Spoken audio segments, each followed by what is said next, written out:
Rosh Chodesh Tov Onvorach, Be'ezrat Hashem, dans quelques jours, on va célébrer la fête de Shavuot. On va essayer, Be'ezrat Hashem, de parler sur les lois de Yom Tov, comme c'est marqué, Moshe Tichen Lahem Le'am Israël, Moshe l'a instauré pour le peuple d'Israël d'enseigner, de transmettre les lois des fêtes à chaque fête.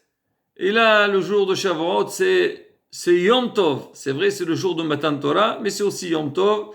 Et donc, les halachot de Yom Tov, ils nous concernent donc à toutes les fêtes. Il n'y a pas une différence entre la fête de Shavuot ou la fête de Rosh Hashanah ou la fête de Sukkot. Les lois, les règles sont les mêmes. La manière de commémorer les fêtes, chacune par rapport à son événement. Avant de commencer les lois de Yom Tov, on va essayer d'expliquer c'est quoi la différence entre Shabbat et le jour de fête. Le Shulchan Aruch lui-même, il le dit quand il démarre à la Chot Yom Tov, il dit il n'y a pas de différence entre les lois de Shabbat et les lois des fêtes, excepte quelques règles. Comme le Pasuk il dit, Kol melechat avoda lo ta'asu. Tout travail, vous n'avez pas le droit de le faire le jour de Yom Tov. Mais dans la suite, la Torah le précise, je vous ai interdit de faire les travaux pendant le jour de Yom Tov, mais je tolère, je permets de faire tout travail qui est lié avec la nourriture. L'homme, il a besoin de manger. Il y a aussi la mitzvah de Samachta v'Chagecha, à se réjouir pendant les jours de fête. Là, la Torah nous a toléré donc de faire ces travaux-là. Et encore quelques-unes, si Dieu veut, on dira ça dans la suite. Mais tout d'abord, on va essayer de définir, d'expliquer c'est quoi le jour de Shabbat. Pourquoi on fait le Shabbat? Baruch Hashem, une fois par semaine, un jour par semaine, on commémore, on respecte le Shabbat, parce que la Torah elle dit que Sheshet Yamim Asa Hashem et Hashamayim et Haaretz, Ubayom Hashivei Shabbat et Nafash. Akadosh Baruch Hu, il a créé le monde pendant 6 jours, et le 7e jour, il s'est reposé. Ça fait que le 7e jour, le jour de Shabbat, c'est un jour dans lequel tout doit s'arrêter. De la même manière qu'Akadosh Baruch Hu, il a fini de travailler, il a créé le monde, et le 7e jour, c'est un jour de repos. Pour nous aussi, on doit nous arrêter. Mais malgré tout, la Torah ne nous a pas dit de rester, voilà, chacun reste chez lui à la maison, on ne fait rien, mais plutôt, on a des règles à respecter, comme la Torah le dit. Shamor Yom HaShabbat, Vezachor Yom HaShabbat. Tu dois garder le jour de Shabbat et te rappeler du jour de Shabbat. Ça veut dire quoi? Shamor, c'est garder, respecter, c'est qu'il y a des interdictions, ce qu'on appelle les lavim, on n'a pas le droit de faire. Il y a les 39 travaux que on n'a pas le droit de les faire le jour de Shabbat. Et après, il y a les dérivés. Et après, on a aussi Zachor Yom HaShabbat, c'est que l'homme ne doit pas se dire j'ai pas le droit de faire un travail, donc je reste inerte sans rien faire. On dit non, tu dois te rappeler de Shabbat. Et la Zchira, c'est avec le Kiddush, mettre des beaux habits pour Shabbat, se préparer pour Shabbat, faire une belle table pour Shabbat. Donc on doit montrer la présence de Shabbat. Et ça, Rabotai, le vrai sens de Shabbat. Donc c'est lié avec le repos et on doit avoir un souvenir donc pour se rappeler de ce Shabbat et faire certaines choses. Maintenant, concernant le Shabbat, concernant le Yom Tov, c'est différent. C'est vrai, le Yom Tov aussi, il est appelé Shabbaton, un petit Shabbat, mais la réelle raison de faire les Yamim Tovim, c'est que Am Israël, il doit se rappeler des Hasadim, des bienfaits qu'Akadosh Baruch Hu nous a fait dans le passé. Il y a un message à travers le jour de Yom Tov.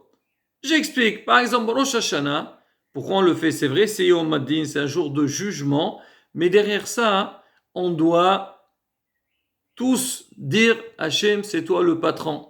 Amelach HaKadosh. C'est-à-dire recevoir sur nous le joug céleste. On va faire la fête de Sukkot, on fait les cabanes. Alors, pour se rappeler qu'Akadosh Baruch Hu nous a protégés qu'on était dans le désert, qu'on est sorti d'Égypte. On va faire la fête de Pessah, parce qu'Hachem il nous a libérés d'Égypte. Il nous a fait des Nissim Viniflaot. Nous aussi, on doit nous rappeler de ça. Quelque part, donc, renforcer notre Emouna. Et bien sûr, le Hanyan de Hakaratatov, être reconnaissant vers Akadosh Baruch Hu, qui nous a fait toutes ces bienfaits. Et la fête de Shavuot, c'est un souvenir donc du jour de Matan Torah. On a reçu la Torah le jour de Shavuot. Et nous aussi, on doit commander, on doit renouveler à nouveau, faire une révision sur toutes les règles de la Torah qu'Hachem il nous a ordonnées. Mais il faut savoir une chose, que logiquement, si les fêtes ils sont venues pour faire des rappels ou remercier Akadosh Baruch Hu, on aurait pensé que travailler le jour de deux fêtes, ça serait permis. Pourquoi? Il est où le problème? Shabbat, je comprends. Hachem il s'est reposé, alors nous aussi on doit faire la même chose. Mais le jour de fête, il est où le problème? Tu vas te rappeler de Nissim, rappelle-toi, mais travaille en même temps. Mais la Torah, elle a eu peur. Elle a dit, si jamais Am Israël vont travailler, là, ils vont complètement oublier le vrai sens de Yom Tov et ils vont passer leur temps à travailler et s'occuper de leurs besoins. C'est pas un travail pour gagner de l'argent. Même le travail qu'on va faire, comme on a dit, seulement ce qui est lié avec la nourriture et les permis. Même, il y a certains melachot qui sont liés avec la nourriture. La Torah, elle nous les a interdits. Pourquoi? Pour que l'homme, il garde, donc il respecte ce jour-là et le consacrer aussi pour Akadosh Baruch Hu. C'est pour ça qu'on dit que quand la Torah nous a parlé de la fête, d'une part, on dit Aseret Tiyeh Lachem, donc le jour de fête, il sera pour vous, et ailleurs, c'est marqué Aseret Lachem, c'est un jour pour Akadosh Baruch Hu. Alors, comment c'est possible? On dirait qu'il y a une contradiction. La Gemara a répondu, non, ça veut dire halqehu, partage-le, la moitié pour Hachem et la moitié pour nous. Ça veut dire quoi? C'est que la moitié de la journée, on doit la passer dans les prières, dans l'étude de la Torah, c'est-à-dire connaître, donc, Akadosh Baruch Hu. C'est, comme on dit, s'inspirer de tout ce que la Torah elle nous a transmis. Mais par ailleurs aussi, l'homme, il doit avoir la simha, c'est ça le hanyan, ce qu'on appelle Wesamahta behagecha. L'homme, il doit se réjouir le jour de Yom Tov. Maintenant, comment Hachamim, ils ont appris que certains travaux, même ce qui est lié avec la nourriture, tout ce qui n'est pas lié avec la nourriture, c'est évident qu'on n'a pas le droit de le faire. C'est assourd. La Torah t'a dit seulement ce qui est lié avec la nourriture, l'homme il a besoin de manger, et surtout des fois, donc la fête elle vient avec Shabbat, on a 2 jours, des fois 3 jours. Alors comment on va faire? C'est pas possible, c'est difficile. Alors on nous a toléré de faire donc certains travaux qui sont liés avec la nourriture. Mais quel travail il est permis et quel travail il est interdit? Alors sur ça aussi, Rabotai, Hachamim, ils ont fait une drasha, ils ont fait une étude à travers le psukim. On a dit le pasouk qui parle de la permission de travailler. On a dit Kol melech ta'avoza lo ta'aso, vous ne pouvez pas faire de travail. Et juste après, la Torah, elle a dit Ushmarte metamassot.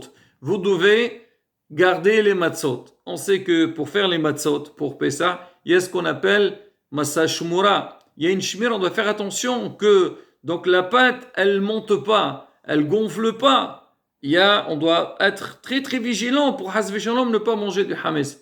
Alors Hachamim, ils ont dit, puisque la Torah, elle a parlé des travaux de Yom Tov, et juste après elle a parlé donc de la shmira de la matzah, alors ils ont dit que tout travail qu'on fait pour pouvoir avoir et une matzah shmura, c'est ces travaux-là qui vont être permis. À partir de quand on peut dire que la matzah, elle doit être surveillée pour être shmura? C'est au moment qu'on va commencer à pétrir. On a la farine, on va verser de l'eau, on va pétrir. On dit à partir de ce travail-là, c'est toléré pour les travaux, ils sont tolérés à les faire le jour de Yom Tov. Ça veut dire normalement, le jour de Yom Tov, on aurait le droit de faire du pain, bien sûr cuisiner. Donc les travaux qui viennent après, ils sont permis. Mais les autres, ils sont interdits parce que, en règle générale, par exemple, on va prendre un exemple. Est-ce qu'on a le droit de récolter? Moi, je vais récolter dans mon champ pour que je vais avoir de la nourriture pour que je puisse la préparer. On te dit non, ça c'est interdit. Pourquoi? Parce que quand un homme, il va aller récolter, il va pas faire un petit travail. Quand on récolte par une masse, par une grande quantité. Alors les choses que quand on va les faire, les travaux qu'on va les faire, ça demande beaucoup de travail et l'homme il peut rester longtemps à les faire. Hachamim, les sages, ils ont dit non, ça c'est interdit. Pourquoi? Parce qu'il y a un risque, Shalom, qu'on oublie le jour de Yom Tov et à la fin, au lieu de se souvenir des Nissim Viniflaot qu'Akadosh Baruch Hu nous a fait, on risque, Shalom, d'oublier. Là, Rabotai, donc on a fait une petite introduction sur les Melachot, c'est-à-dire le sens de Yom Tov. Bezrat Hashem, les prochains cours, on entrera plus dans les détails pour savoir de quelle manière ce travail il est permis de se faire et de quelle manière, même s'il est permis, donc on doit faire attention, Hazve Shalom, pour ne pas transgresser la halakha.